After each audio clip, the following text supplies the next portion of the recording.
Welcome to everybody in the webinar for the need for standards in regenerative medicine. Thank you for joining us today. This is Kendra Chappell with Nexight Group, and I'll be facilitating the webinar today, so you'll hear hopefully only a little of me.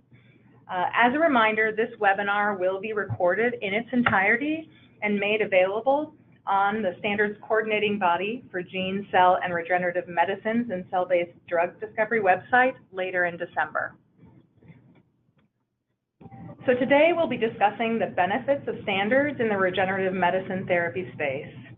Shortly, you'll hear from Heidi Hagen, Chief Strategy Officer at Venetti, and Tony Radcliffe, the Chief Executive Officer at Synthesum, about how standards helped advance their fields. During specific question and answer periods, you'll be able to ask questions of the presenters through the chat function on the webinar screen.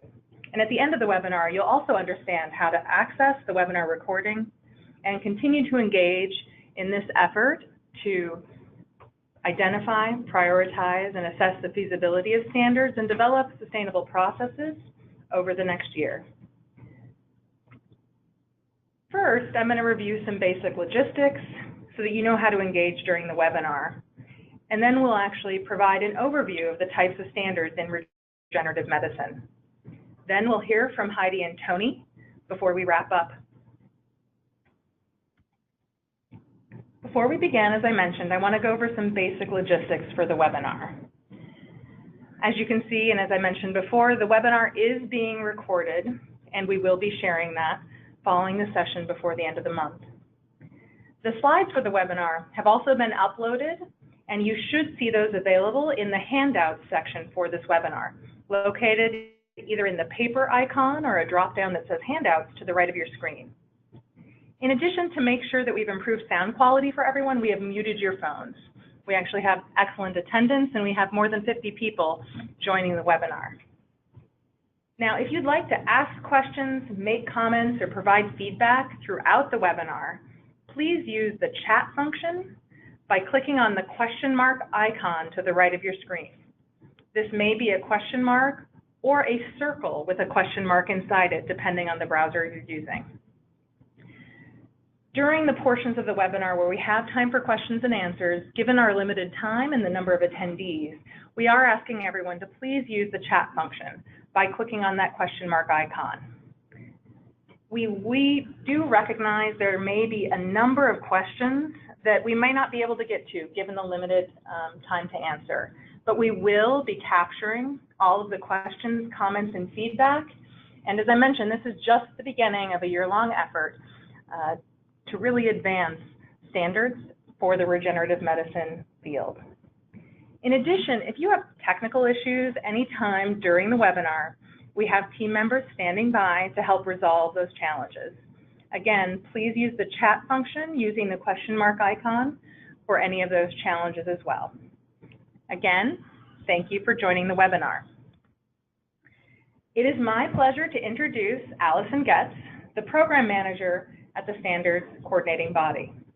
Allison coordinates community outreach, education, and communication with membership for the Standards Coordinating Body.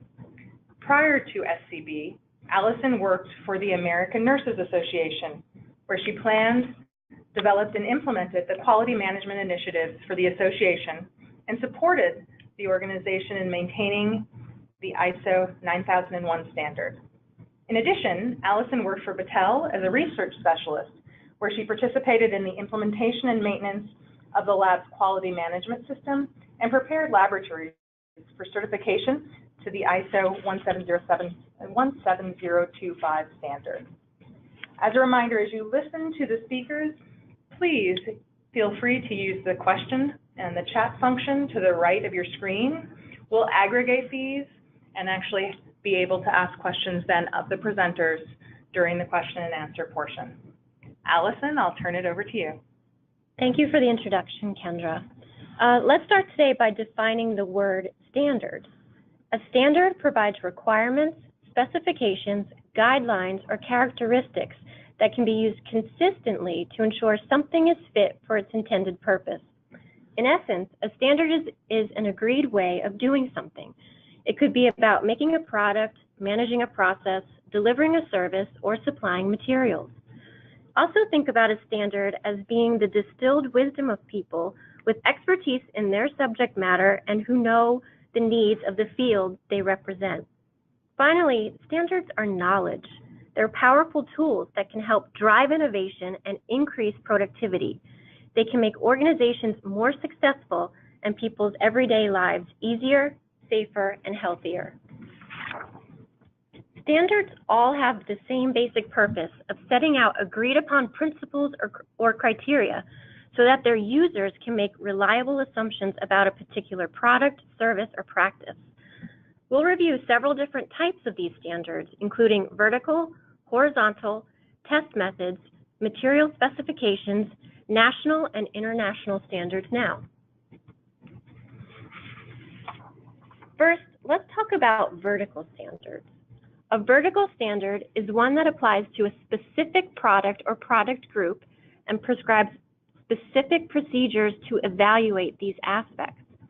An example of a vertical standard is ASTM F2315, the standard guide for immobilization or encapsulation of living cells or tissues in alginate cells. Contrary to a vertical standard, a horizontal standard applies across a wide range of products and product types. This allows for greater flexibility in use since general principles and guidelines are laid out, but the details are left up to the user. In other words, a horizontal standard provides a framework. It describes what requirements are needed, but not how they need to be met. An example of a horizontal standard is ISO 11135, sterilization of healthcare products. Test methods are another type of standard, and they define the procedures needed to produce a test result. These test results may be used to assess compliance with a standard specification. An example of a test method includes ASTM F20614, the standard guide for characterization and testing of alginates as starting materials intended for use in biomedical and tissue-engineered medical products applications.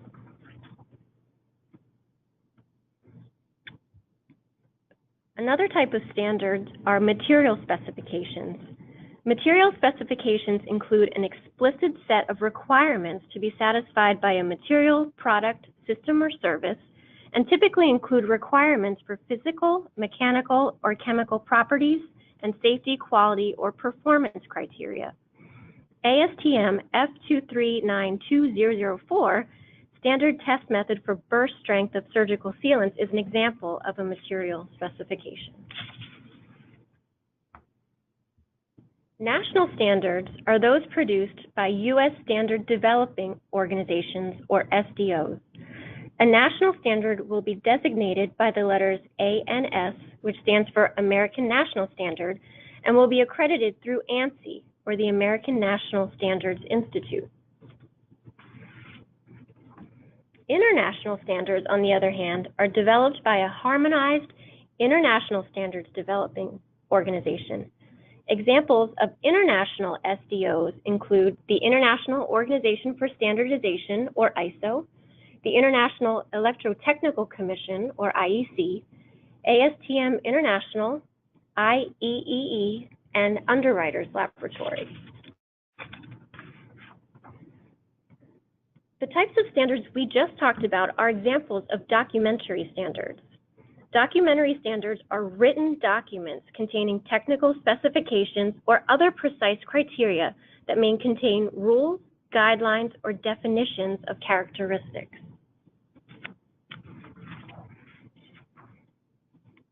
Reference standards, on the other hand, are physical things or materials that are homogeneous and stable in reference to specified properties and have been established to be fit for intended use in a measurement process.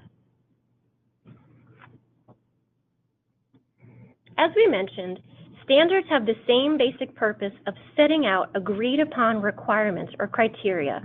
In addition to the 6 types of standards we just discussed, there are several other standard products, which include standard practices, guides, and practice guidelines. It takes a lot of people working together to develop a standard. As we mentioned, standards are the distilled wisdom of people with expertise in their subject matter and who know the needs of the field they represent. The standard development process first begins when industry or stakeholders identify a particular need for a standard. These experts come together and form technical committees or working groups and begin to develop the scope and content of the standard. Next, the standard is reviewed and comments from the experts are taken into account. The stakeholders then vote on the standard using a consensus-based approach. The final result is a published standard. From first proposal to final publication, the standard development process can take up to 3 years. Following publication, a standard is reviewed on a periodic basis to ensure its relevancy and accuracy. Regenerative medicine therapies present unique challenges related to product testing, scientific protocols, product quality and specifications, performance characteristics, and compliance criteria. Thus, advancing the development and use of standards has the potential to transform product development by inspiring innovation and focusing expertise where it's needed most, contribute to regulatory predictability so that investment and research is catalyzed and safe therapies are brought into market in a timely manner, and facilitate the overall development of promising therapies that can cure or treat many conditions and diseases that are not currently easily treatable through conventional means. In December 2016, the 21st Century Cures Act was signed into law, and it directs the FDA, in consultation with NIST and stakeholders, to facilitate an effort to coordinate and prioritize the development of standards for regenerative medicine therapies. To help support this work, the FDA awarded a 1-year contract to Nexight Group to engage with experts to recommend processes and outline a roadmap for developing standards in regenerative medicine and advanced therapies. The standards coordinating body has partnered with Nexight to provide subject matter technical support for this effort. Between now and September 2018, Nexight Group and the SCB will work together to engage the community to gain a clear picture of the current regenerative medicine standards landscape and recommend an efficient standards development process that incorporates stakeholder input. This work will create a foundation that allows industry, academic institutions, regulatory authorities, government agencies, and other stakeholders to reduce barriers to regenerative medicine research and product development and accelerate the market readiness of these life-changing medical treatments. In a moment, you'll hear about 2 case studies of situations in which regenerative medicine product developers faced challenges to development that were not unique to their specific product, and how standards were used and are developed to address those challenges. Thank you, Allison. Now we've set some time aside for questions for Allison and her colleagues as the standards coordinating body, Zhuan Zhang and Richard McFarland, members of the Executive Committee of the Board of Directors for SCB. As a reminder, if you have questions, please enter those into the chat function by clicking on the question mark icon to the right of your screen. Again, given the number of attendees in today's webinar, we'll be aggregating questions of a similar nature for the speakers or calling on specific questioners for the discussion. And even if we don't get through all of those questions given the time that we have, we will be capturing questions, comments, and feedback for the rest of the time that we have as we identify standards. Yes.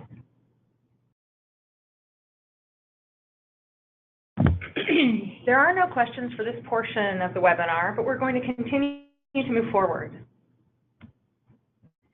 Now that we have an introduction to standards, we'd like to provide a couple of case studies on their use in the regenerative medicine field. Heidi Hagen is a co-founder and the Chief Strategy Officer of Veneti, a company founded in 2015 to solve the key challenge of patients, medical providers, pharmaceutical companies, and regulators that they face in the delivery and commercialization of 21st century medicine. Prior to Veneti, Heidi was the Senior Vice President of Operations for Dendrian Corporation, where she was responsible for the infrastructure and commercialization of Provenge, the first active cellular immunotherapy, approved in 2010. Heidi was also the Global Chief Operations Officer for Sodio, a cell therapy company in Europe that operated in Europe, China, and the US. Unfortunately, Heidi is on travel today and was unable to join us live for the webinar.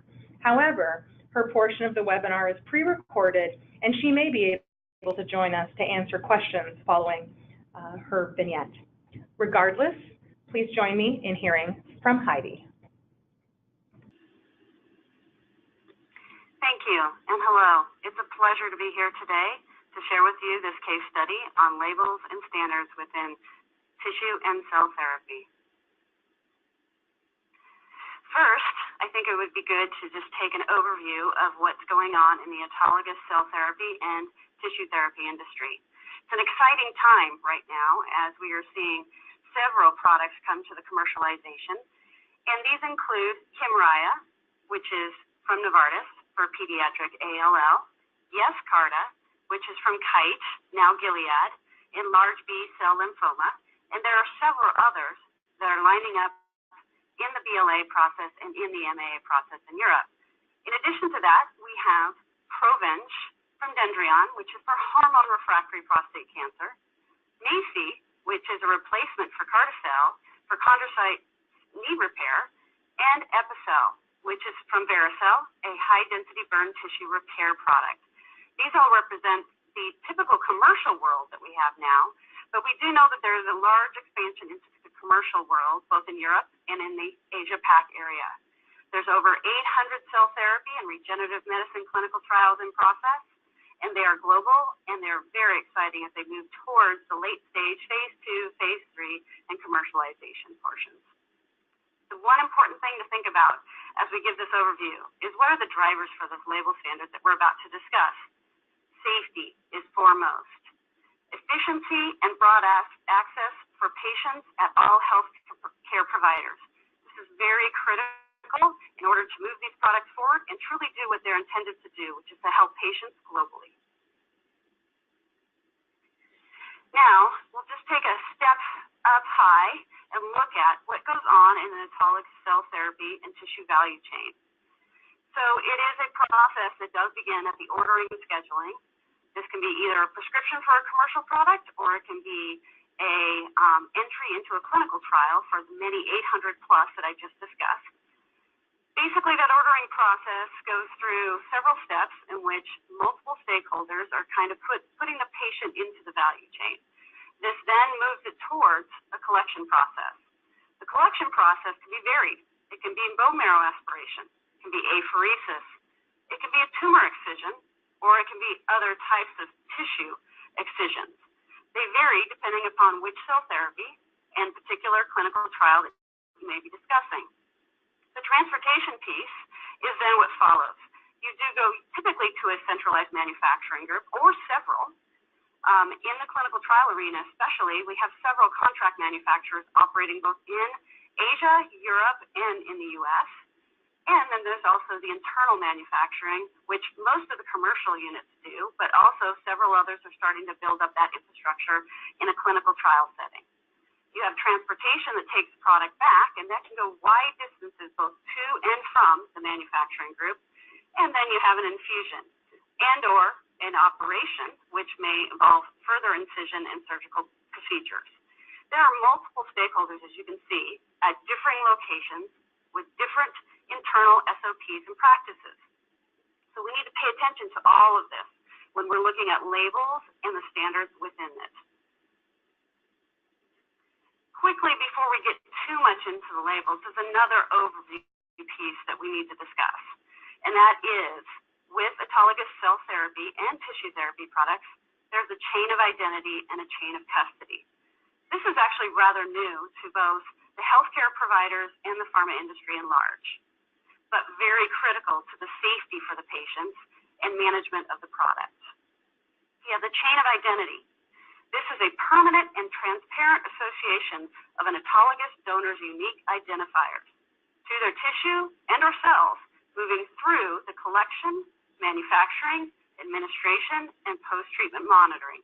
So at the very inception of this product, all the way to post-infusion, this is a critical aspect. Ensures that you know whose cells those are, where they are and what's going on with them. Chain of custody, which is linked, but however a slightly separate chain, is permanent data capture from the start of tissue and or cell collection through to product administration. This data identifies the staff that handled the product, actions performed by those staff, and the location, the date, the time of all of those actions. Very, very important audit trail that needs to be very secure and very transparent. And as you look down below on this slide, you can see we've depicted literally there's an expectation of everything that happens along this value chain is that you're gathering that data for both chain of custody and chain of identity. So now that we've discussed the overview of what that value chain looks like and some of the criticality of the chain of identity, let's start at the beginning and talk about standards that are within the donor end of this. So at the very beginning, post of ordering, you have ISBT 128 donor label standards. It's great to have these. These actually, by the way, didn't exist when some of us were doing cell therapy back in the early days, and so it's really great to see them come along. They're approved by the ISBT Council, and that was in 1994. However, the standard has grown to match to the computer and digital age and the various other aspects that are now challenging in this very distributed chain. It is used for cell therapy products and supported by several of the most important boards that are involved with the standards and or certification of the various stakeholders in the value chain. The global standard is a global standard for terminology, identification, coding, and label of all medical products of human origin. This does include blood, cell, tissue, milk, and organ products. And it is used by more than 77 countries across the continent, 6 continents. Basically, from an anecdotal standpoint, it's my understanding that we are probably running about 80% compliant to the ISBT standards on these labels. It's very critical that we start to move that as close as we can to 100% for all donor collection sites. And it's happening, but it just takes a while as you start to bring other various digital tools into the workplace and able to kind of raise those standards. To give you a little bit better of an idea, and this is a pictorial view of an ISBT label format. And this is an example I took directly from ISBT documentation. And as you can see, if you look at it, you've got a lot of information, but it's done in a very coded, simplified way so that everybody can look at a label and understand exactly what's there and what it's being used for. And it also has the barcodes, which enable scanning and digitization of all of this from the point of origin into whomever uses it or touches it goes through. So once again, that connection back to chain of identity and chain of custody. It carries a donor identification number, a DIN is what most people like to call it, and that is a unique identifier to that donor as they came in. It is actually a unique identifier to that particular donation. So you will find that an individual, say, may donate a particular tissue and or blood or cells at any one point, would have a different DIN as they come in each of those times. It has product information and collection date and time, product code and description, and also recognizes that we do have ABO and RH on recognition of that particular donor. Expiration date and time, which is obviously very critical, and any special testing that was done. This is typically optional, but you do find it on most labels. It basically allows for the human factors that need to be there for anybody to identify the label properly, either by computer use or by human eye. And as you can imagine, this really does bring it all in line for nice standardization at the front end. Now that's basically the ISBT that is global. However, there recently was a foray from Europe several years back. They looked at doing a single European code. This directive was written in 2015. It went into full effect in April of 2017. And it is aligned with ISBT. It is not separate from it, and we'll go through that a little bit later here when we show you an example. The purpose is to improve the traceability of human tissues and cells in the EU, from procurement to human application or disposal, and that's recognizing you need disposal records too. It requires the traceability of all human tissues for use in the advanced therapy medicinal products until until the point where tissues and cells have been transferred to the manufacturer of the ATMP. That's something to recognize. This is for cell therapies that go through the MAA process, the clinical trials, and then commercialization in Europe, similar to what Kymriah, Provent, and Yescarta went through here in the United States. So there is a front-end donor aspect, and we'll address the back end a little later here. And the one thing to recognize is this unique identifier will be applied to all tissues and cells distributed, but it's also from any cells or tissues that come from outside Europe, and they enter the European Union for use and storage and or further manufacturing. So it is a compendium that is required to be followed and is being enforced now. The European Commission hosts and maintain a platform associated with this, which is very critical because it basically enables you to look up all tissue establishment compendium, and it also allows you to code it appropriately for the type of tissue and or cell therapy that it might be. So without further ado, we will look at the SEC coding and label. And as you'll notice, it does look very similar to ISBT. It does carry the same information, and the number itself is actually enabled at the very, very bottom there. And so if you look at this number, it does have a country ID, a tissue establishment code, once again, a unique donor identification number, a DIN, a coding system associated with a particular product code, the split number, so if you had several different, say, aliquots of a cell and or tissue product that was donated on that day, and an expiration date. Very critical and important to recognize that this is the number that is seen as the 13-digit SEC that is now required. And like the ISBT, use the proper human factors. It has the ability to scan it into a computer system and use it for any trace and track through the use of that donation into manufacturing or beyond. So if that's a good setup for the front end of what happens with the value chain and donation, then there's a need to really look at the back end, which there are laws in the United States and there are laws in Europe as to exactly how you manage this. And they're written here. Most folks are aware of CFR Part 21, Part 1271.90, which does relate to the use of any tissue or cells. This is where you basically have to label and identify, was it evaluated for infectious substance or not, and if it was, what was it ID'd for, and also recognizing if you have allogeneic, xenogenetic, or autologous use, that needs to be labeled and appropriately put on here on a final product label.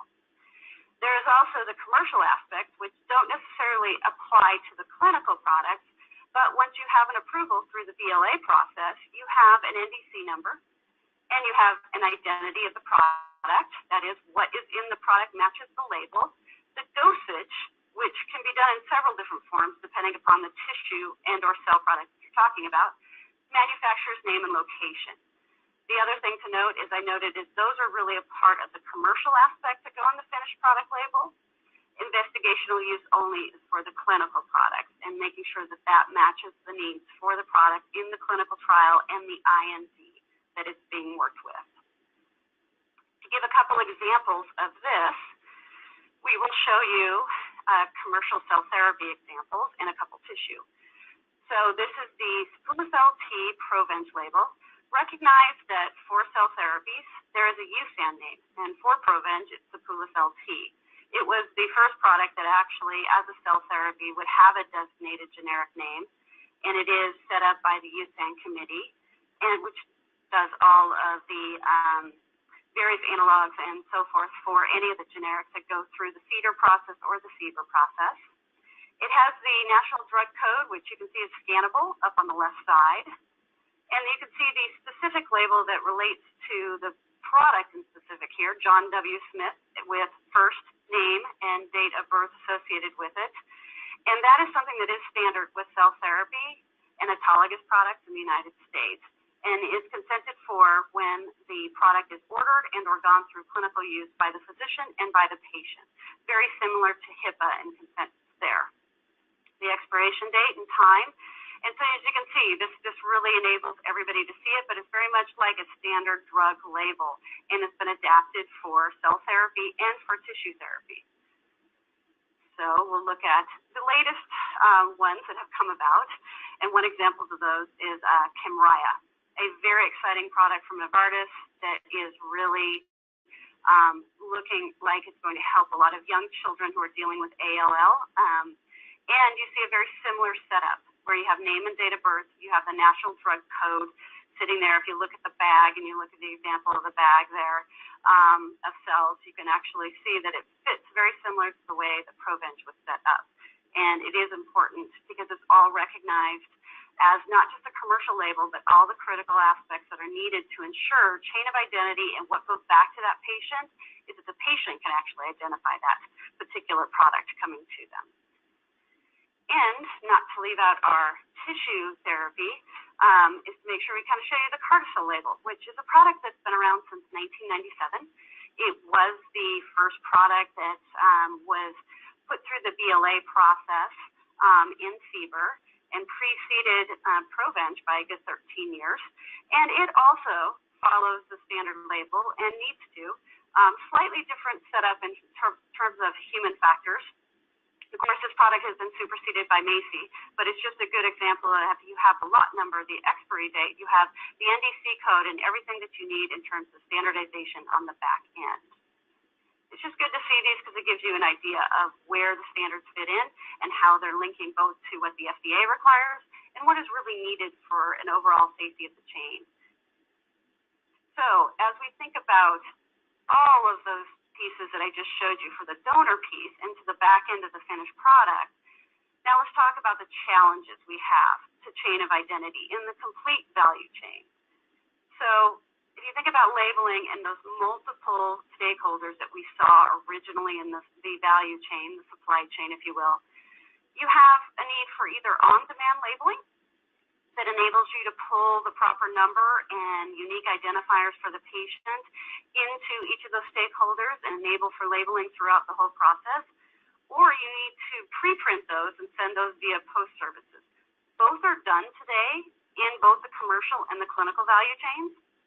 However, I think you can see the challenge when you're talking about actually having a break in the chain, because you have postal services involved, which manages through several other chains of custody that aren't really visible and aren't really apparent to the digital track of the chain of identity. I mentioned the donor identification number before. You can have the same donor with multiple autologous donations and you will have a different DIN. Now, once again, now you're having one single record as to what might be going on with that particular patient, and you have multiple DINs being attached to that. That's something that we're going to need to address as basically all the stakeholders in this chain and ensure that we understand that all of those get linked and that we can see those transparently. You also have the use of contract manufacturing organizations. They have their own raw material labels, numbers, they have work in progress with labels, and then they have their own lot numbers, which makes sense. They're following their SOPs, their procedures, they're complying to all the appropriate GMPs, but at the same time, now that all has to be linked into that chain of identity we talked about. You have the hospital and other healthcare provider patient numbers. You have electronic medical records, EMRs. And with that, you have their patient numbers and all of those records. That's actually part of it on the front end part for ordering and for the distribution and administration on the back end and follow-up. You have multiple languages. This is in EU, Asia, Pacific Rim. And it's important because you do have those local languages. You need to accompany that with the labels, but you also have to recognize that this is now a global product and ensuring that you're always gathering the appropriate safety data across the full chain for a single patient and then across multiple patients.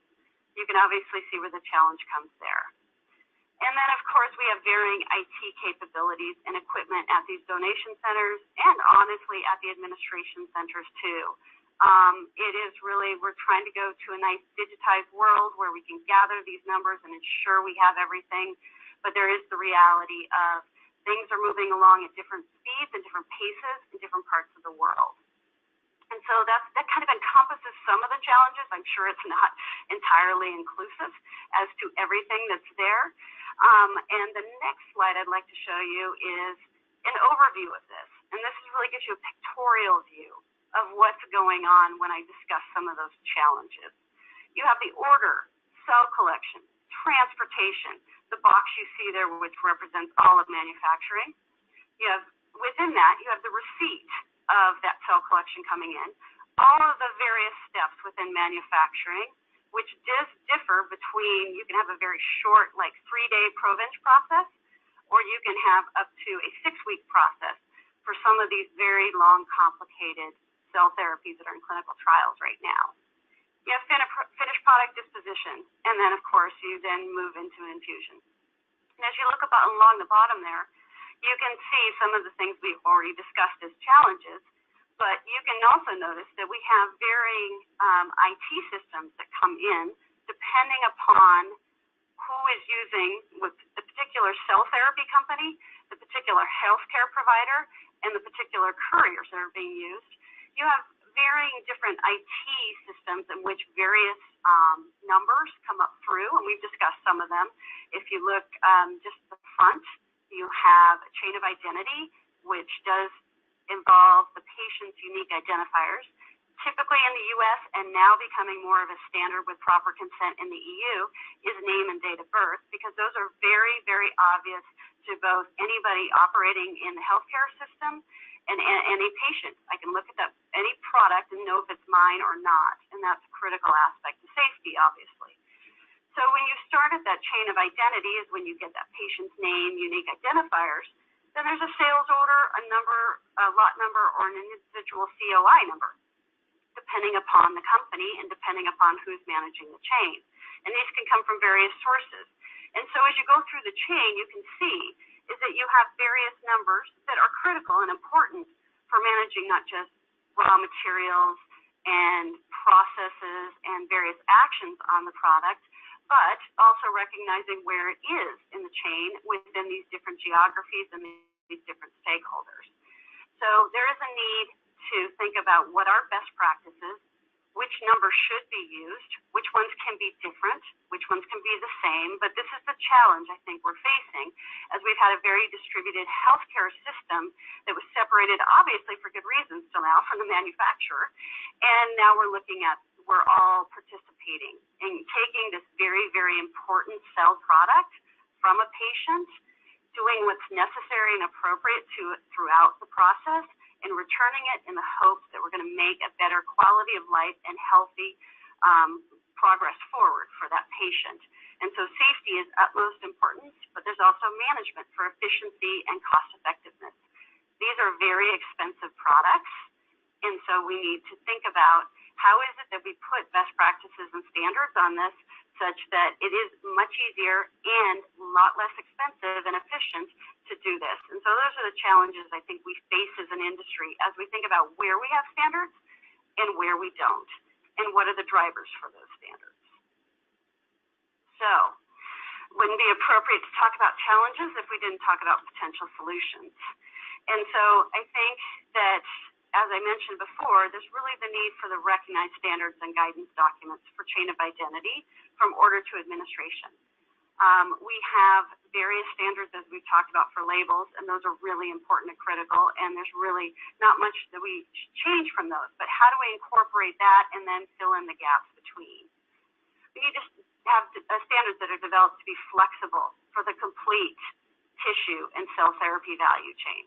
They do differ in terms of their overall processing and geographies and management of them, but there are some basic building blocks in which we can think about as an industry that driving towards that.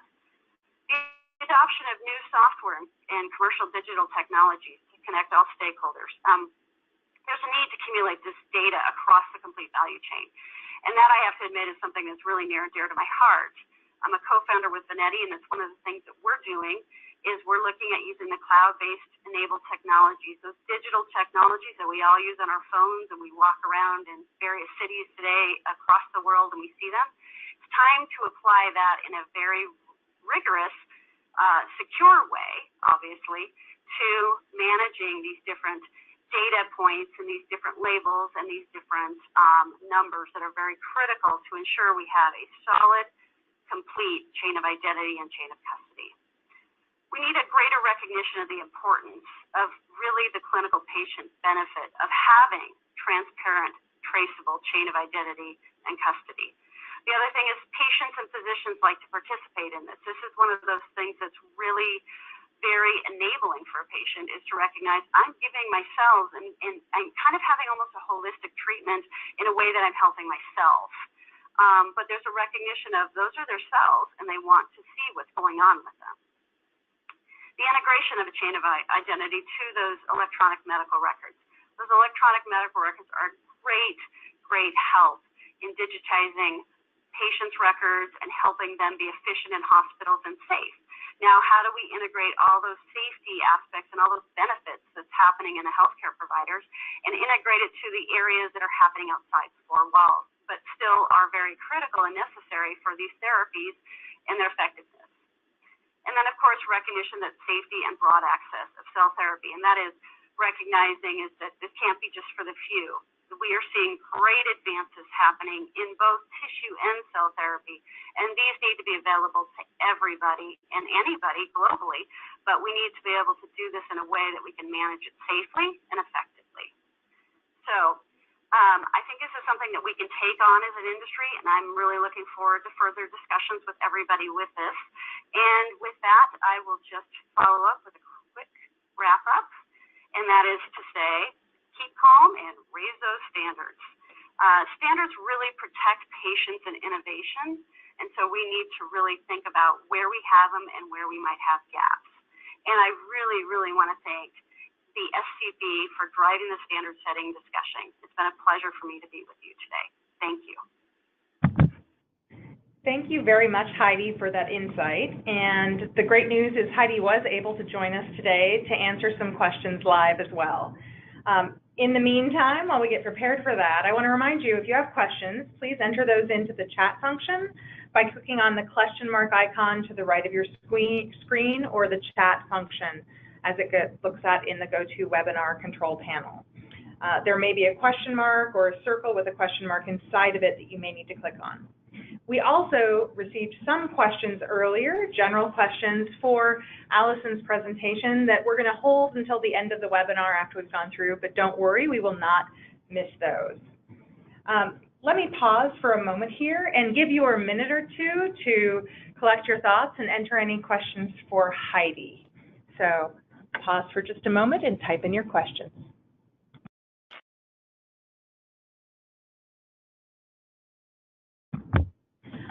Heidi, just to get us started off, I'm going to ask you one more general question. So you mentioned a few potential solutions. Which of those potential solutions should really be tackled first? I believe it's really looking across the chain at the particular gaps and understanding what we might need to do to align to, you have very small companies operating in the space that are using manual systems, and you have the more sophisticated companies like a Gilead or a Novartis that have very sophisticated digital computer systems. So I think it would benefit at first to look across the full supply chain and understand where we might want to first put in standards that can be harmonized for manual use and then be easily used for digital use also. And then we can move towards some of the aspects of particular numbering or possibly labeling and not have to get into those specifics right away. Thank you. Actually, that's really helpful. And some questions from the group as well. So would any of the labeling standards discussed cover allogenic therapies? Yes, they would. Allogenic on the front end, and actually also from a labeling perspective on the back end, although we don't have as many examples of those right now, although it's hopeful that we will see those come along, is they do, the donation piece of it is autologous and allogenic, and it involves any of the cells, tissues, or other biological products, so it certainly does apply to that. And from the back end, the finished product labels under the FDA, the EMA, and other Asia-Pac regulatory agencies are standards, requirements, and laws that do exist. I would say that there's also, though, some of the similar gaps depending upon which allogeneic product you're talking about, because there is a need sometimes to pull a allogeneic product off the cell using particular biologic aspects such as HLA matching to a certain number of alleles or other things related to that. And so there is a chain of identity. It's a modified one, but it is certainly a critical one and an important one, especially when you start to talk about reimbursement too, which is not the charge of this, but certainly it links into it in the end and making sure we have patient access for everybody. Okay, thank you. And do you see different standards needed for 361 products versus 351? I think, you know, there's a possibility for some specifics there, but it'd be better to kind of step back and really think about what we're trying to do overall, and then maybe be able to tailor it down into the specific categories. But you do have to be careful, because sometimes you can push standards to the point that there is a place where there's not enough flexibility for everybody to operate in. So I think that that's something that would have to be explored, I think, in further conversation. Okay, thank you very much. Heidi, thank you for joining us on your travels. I know that it had to fit into your schedule, but we very much appreciate you sharing your time today, and glad you could join us. Thank you. So at this point, I would like to introduce Anthony Radcliffe. Anthony Radcliffe, PhD, is the president and CEO of Synthesum Inc., a biotechnology company specializing in orthopedic devices and orthobiologics. Tony obtained his Bachelor's of Science and PhD from University of Birmingham in the United Kingdom, and then performed postdoctoral research in London and was a faculty member at Columbia University. In 1996, he joined Advanced Tissue Sciences, where he served as Vice President for Research until 2002, when he founded Synthesum. Tony has chaired and served on multiple professional society, review, and editorial committees, is co-chairman of the Tissue Engineering Committee for ASTM, is a fellow of the American Institute for Medical and Biological Engineering, has published more than 100 papers, and is an inventor of multiple patents. Tony, with that, I'll turn it over to you. Thank you, Kendra.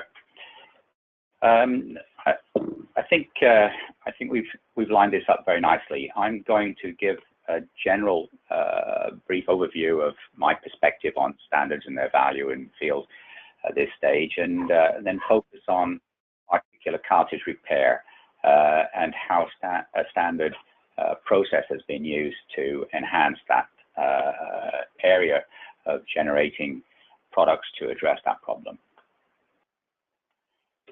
In terms of looking at the opportunities for standards to impact the field of regenerative medicine, I've called out a few specific points here. One is that if you have a series of standards to be used, then you have the opportunity of improving the assessment of how much time it's going to take and how much it's going to cost. Now, that really has a big impact on being able to obtain resources, funding, for example, and also managing those resources. So right at the beginning of any program, standards can have a substantial impact. Now, as you move through the phases of research and development, particularly the early phases, once you have those standards, you know how much time it's going to take and how much it's going to cost.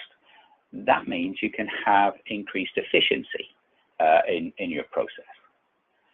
And then as you move through, because you're working with standards, known methods and procedures, you have the increased opportunity to demonstrate effectiveness as well as safety. So this has the potential of enhancing your chance of success. Now, success, is that important? Of course it is. But particularly for the small business developing a new product, it is incredibly important that you avoid failure. A failed or poorly performed preclinical study or a clinical trial is often catastrophic. It really can kill off a program. And particularly repeating a clinical trial is usually not an option for a small business. Remember, small business, the startup companies are really where many, if not most of the products in this field will originate from. So it's absolutely critical that we optimize our opportunity for success. Standards can help us do that and really will help us avoid failure. Where do we use the standards? Well, we use the standards throughout the product development pathway, from the beginning to the end. And all of that lives within a quality system. The quality system you use will be a particular standard. Within that system, we've obviously got a various numbers of stages, from concept, feasibility, development, product performance, and all the way through to manufacture and launch. And we use standards in any and all of those different stages of product development. What we're going to do today is focus on a set of standards related to articular cartilage, which would fall into stage 2, which is feasibility studies. But again, standards are important all the way through, from the beginning through feasibility, clinical studies, manufacturing scale-up, and launch all the way through. In this particular example, we're going to discuss a standard that was developed at ASTM. So ASTM is a standards organization. There are a number of these, and it has an organization that provides the structure, resources, forum, technical expertise required to develop standards in a particular area, and also has the organization required to publish and disseminate those standards.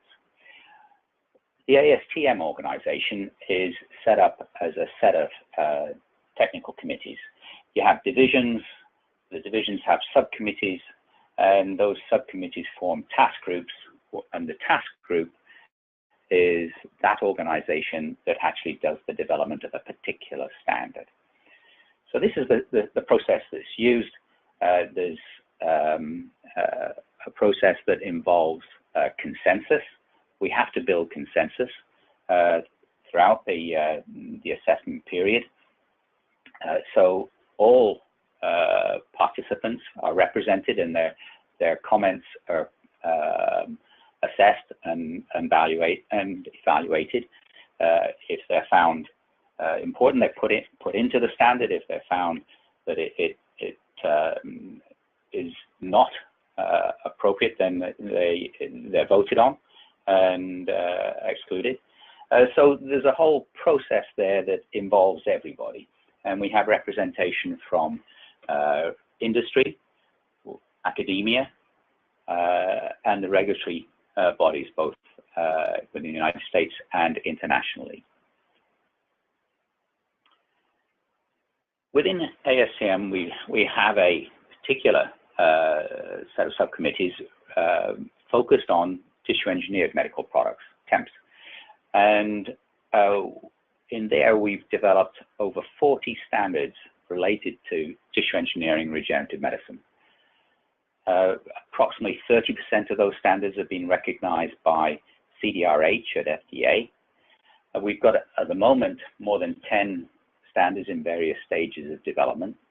And we have participation in developing those standards by representatives worldwide. So ASTM is a nicely set up organization to develop standards in this particular field. The example we're going to talk about is osteoarthritis and articular cartilage. Now, OA and diseases of articular cartilage are common. They affect multiple joints. They have a significant impact on quality of life and productivity of the individual. The risk factors associated with OA and articular cartilage defects include age, obesity, and trauma. So within that patient population, there's a substantial number of patients, proportion of patients that are affected. Over the years, there have been only a few cartilage repair methods or products that have been marketed, particularly in the United States. Now, this area, we've chosen to exclude joint replacement. Here we're talking about articular cartilage repair. A little bit of the history here, osteochondral allografts, so were introduced in the late 1800s. So here we're taking another person's articular cartilage and subchondral bone and implanting that into the defect site of a patient. There was really little advance until the 1980s when microfracture was popularized by Richard Stedman. And here what you do is you have a defect site, you plane it up in the articular cartilage, you create microfractures that go through the subchondral bone of the defect site, and that creates a fibrous repair. And that has set a new benchmark for articular cartilage repair. In the 1990s, mosaicplasty and oats was developed. Here we're harvesting osteochondral plugs from a particular patient and then placing them into the defect site. In '97, the first cell-based product was introduced, and this is an autologous chondrocyte transplantation. Cartilage is harvested from the patient, the cells are isolated, they're expanded in culture, and then at a later date placed back into the articular defect site covered with a membrane, and this generates a repair. In 2007, another 10 years time span, and de novo NT was developed by Histo in collaboration with Zimmer, now Zimmer Biomet, and this is an allograft of articular cartilage pieces harvested from young patients and implanted into the defect site. And then just this year, as was just mentioned, MACI was passed through the FDA process and is now on the market. This is an update of a Carticel, the autologous chondrocyte transplantation. And this involves, again, harvesting the patient's chondrocytes. They're then placed onto a membrane, and that membrane with the cells is implanted into the defect site. So what we got here is a combination of allografts and autografts and extremely slow advancement of new products through the market. So we really do need some help in bringing new products through. How does it look at the moment? Well, there's lots of interest and activity. If you search clinicaltrials.gov for osteoarthritis, you'll find there's almost 1,000 clinical trials in the US and approaching 3,000 clinical trials worldwide. If you search for articular cartilage, there's 39 clinical trials in the US and 132 clinical trials worldwide. So we've got a lot of activity. We would really like to see some of this come to fruition. But we face significant challenges, of course. How do we assess these new technologies? How are these products evaluated and compared? And how are they assessed for regulatory approval? So we've got some real challenges in dealing with this.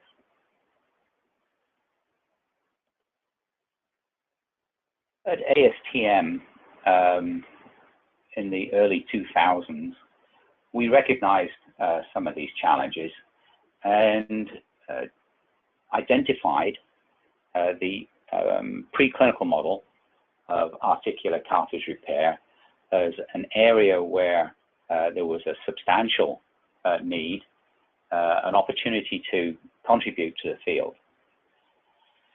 And so we developed a standard guide for the in vivo assessment of implantable devices intended for repair or regenerate articular cartilage. So this is a standard guide is a standard that's intended to be somewhat generic and inclusive, and so that's the way it was developed, and it provided recommendations for animal model development and cartilage repair evaluation. Let's look at some of the points that were put in here. One of the things we included in this standard, which was developed again in a consensus manner with multiple levels of expertise. It included Richard Coots, who's an orthopedic surgeon, Barbara Boyan, an academic orthopedic researcher, Warren Haggard, who was industry R&D, and as well as myself, and lots of input from that type of broad expertise. We looked at the species, the different types of models that are being used. We considered all of the major ones, and as you can see here in this table from the standard, you can see we included rabbit, dog, pig, goat, sheep, horse. Those animal models were discussed in terms of joint size and load, how you handle the animals, affecting gender, age, study duration, and considerations specific to each species. We discussed the considerations for the defect site, whether it be the femoral condyle, trochlea, or elsewhere, what type of defect you might create, how the product might be fixed, whether you'll use joint immobilization. Then you move into the test procedures, evaluations and results, and statistical analysis. All of these things were considered, and it's been a particularly productive standard guide. Now, in 2011, the FDA published a guidance for industry on preparation of IDEs and INDs related to products intended for repair or replacement of articular cartilage at the knee. Now, this is a complicated issue, and this guidance was designed to be broad. It included description of the product, discussion of manufacturing, points about biocompatibility, etc., and clinical study protocols.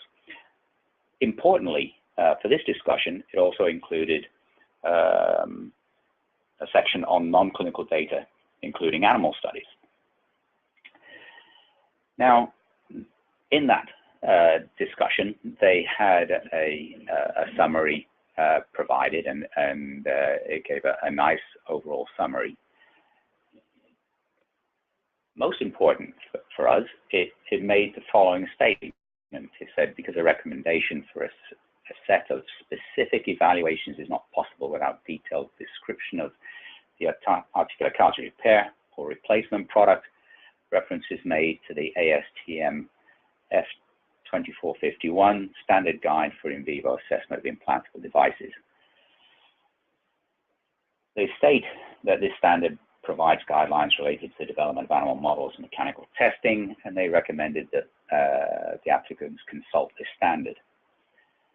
Now, we were, of course, very pleased that the FDA provided that recommendation, and it meant that there was an excellent communication between the team that developed the ASTM standard and those at the FDA.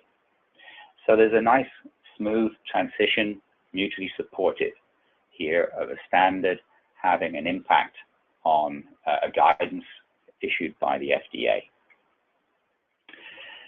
And we'd like to believe that both are being used actively for the development of new products addressing articular cartilage repair.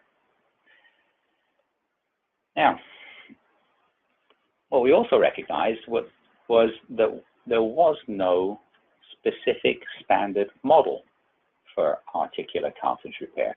It still left major decisions to be made by the individual investigators.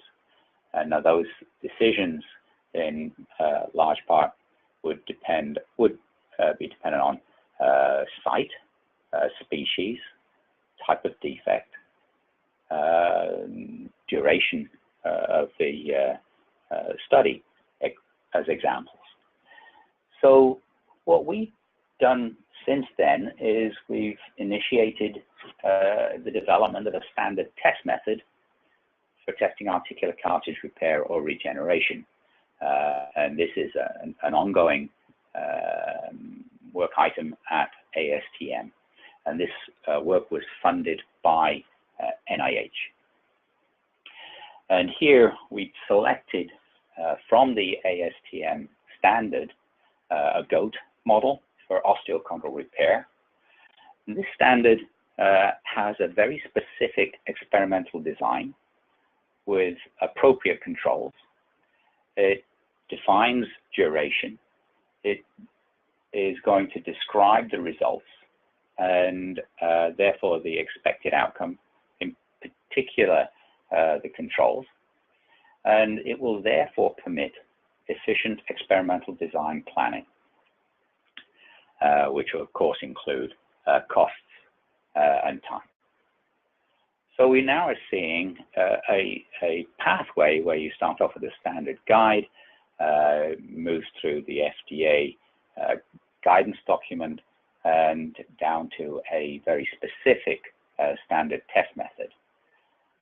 So we've got a very efficient system being described and how to perform an animal study that would be appropriate to assess new technologies for articular cartilage repair, the time and funds required, the experimental design, and all associated analytical methods are all discussed between the three different documents. So as a quick summary, we can see that what we have is that the standards have provided a rational approach for us to assess and compare different technologies. They can substantially increase efficiency of product development and regulatory submissions, and it requires the participation of any and all stakeholders to develop a consensus. And this last part is particularly important. We really need participation of all the stakeholders to ensure that the patents that the standards that we develop are as effective as they possibly can be.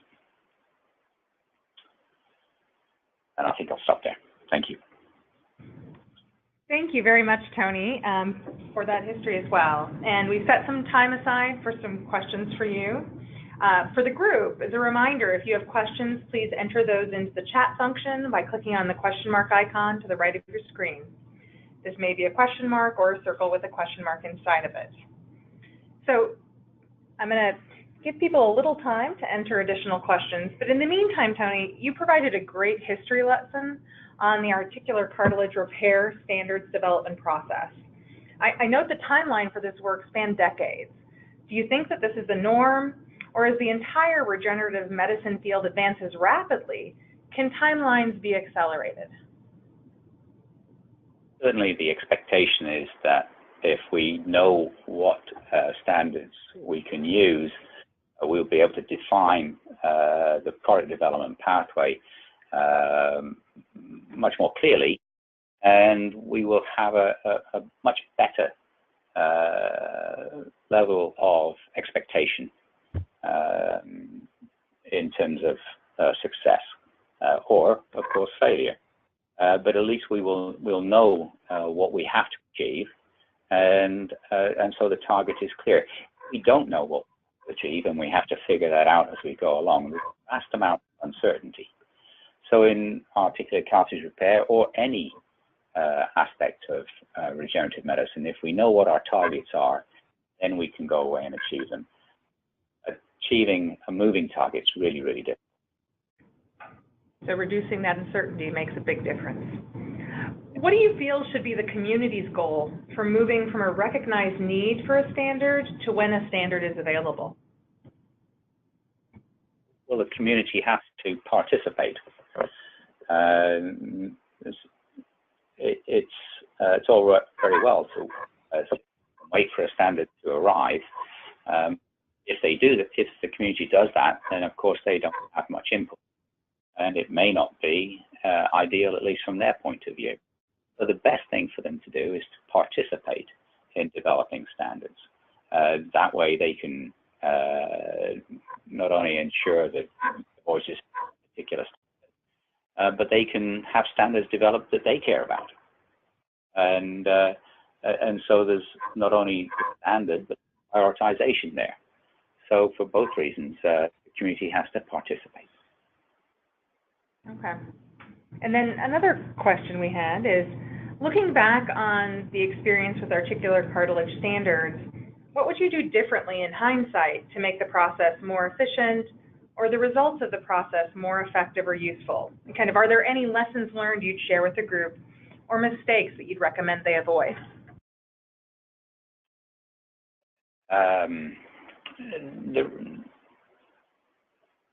The challenge, like many challenges in R&D, is not only developing the standard, but here the articular cartilage repair standard is very expensive to develop. And so what is important is, if you're going to develop the standard, recognize that resources are required. And you know, the progress of developing a standard is dependent on the availability of those resources. So please note that effort and resources are required to put these standards in place. And that's something that we continue to learn and recognize. And so if I've learned something here, it's that you should not underestimate how much it costs to get these things done. So understanding it and planning for it sounds like it's really important. A final question is, how can SCB's efforts complement ASTM standards development from your perspective? Well, a couple of areas there quite clearly in my mind. One is that they can identify and prioritize standards that need to be developed. And also, too, they have the capability to provide the resources. And by resources, I mean in particular the people, because you have recognized experts within that group, and that membership will only continue to grow. So being able to identify people, experts that are able to contribute would be a really substantial addition to the field. Well, thank you very much for offering your perspectives, the history, and your experiences to this group overall. I appreciate you taking the time, Tony. Very much appreciate it. So with that, we did have some questions from earlier in the session that I'd like to go over now. So to Allison and her colleagues at SCB, what are the timelines overall for this project? So the Nexight Group and SCB will be releasing a landscape report by the end of this month that describes the current standards in the regenerative medicine field, as well as standards that are needed. There will also be a series of educational webinars, the first of which is today. A second webinar will be delivered at the end of the first quarter, and the third at the end of the second quarter in 2018. And then finally, at the end of September, you can expect several reports that discuss the processes and criteria to identify and prioritize standards development, the feasibility around standards development, and then a roadmap that defines how to operationalize all of this work. Okay, thank you for that. And then one question that emerged earlier, is it better for a company to go it alone on a standard or to work with industry groups? So to reemphasize the last bullet on Tony's summary slide that he just mentioned, effective standards development is really a collaborative process, and it's based on consensus. So it is beneficial to work together with other groups to determine the need for and the content of the standard. Okay, so again, something that benefits and can be defined as a benefit to all stakeholders, so engage with others.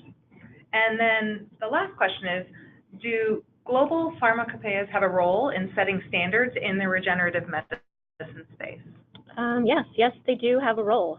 Pharmacopoeias have rules within their regulatory framework, and then this information is valuable outside of the framework to help support standards development.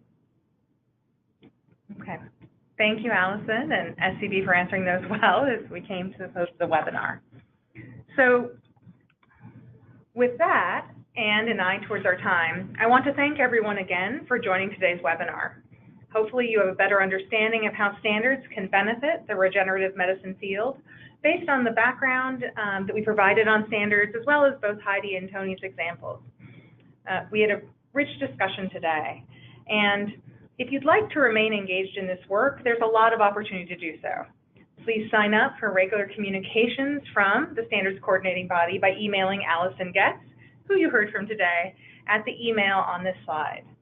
We'll also be asking you for your participation in interviews, focus groups, polls, and in-person workshops in 2018 to inform recommendations on the process to identify, prioritize, and assess the feasibility of standards for the regenerative medicine field.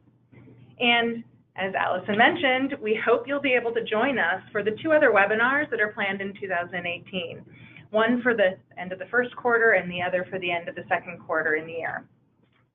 If you would like to download the slides for this webinar, again, they are available in the handouts for this webinar on the right of your screen, located in either the paper icon or the handout section.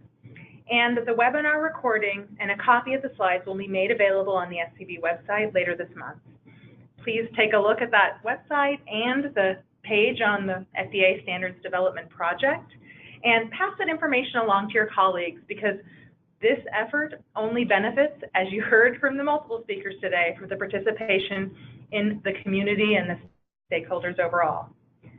I want to say happy holidays to all of you, and thank you again for joining the webinar. And with that, that concludes today's webinar. Thank you very much.